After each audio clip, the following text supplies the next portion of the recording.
My name is Dr. Dave Morgan, and I teach physics and astronomy at Richard Bland College of William & Mary.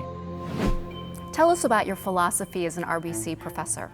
My philosophy as an RBC professor, and specifically as a professor of science, which is what I teach, is to teach students not just about how to use the formulas and how to understand the ideas of science, but to teach them how to think like a scientist.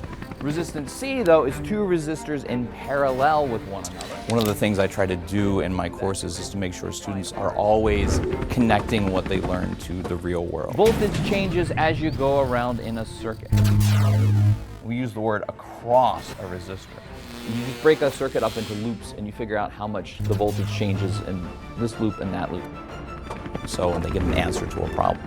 So think about what that answer means. And I measure the voltage here. And does this equation do what I think it should do? You've got the same potential energy.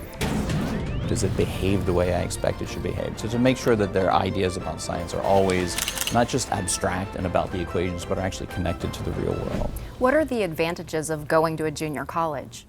I think the advantages of going to a junior college, aside from just the financial advantages, is that you are in a small environment. Look, that's super easy, right? It's just two resistors in series. Those are the easy ones. You know all your professors well. Kind of think in that way.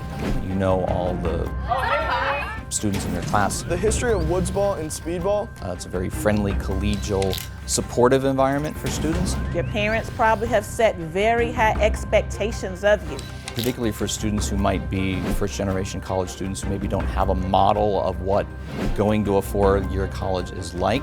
So we've been talking about DNA. A two-year college is a way to kind of dip your toes into the water of the college experience in a way that is really supportive of students and see what the experience of being a college student is like in a way that's safe and supportive.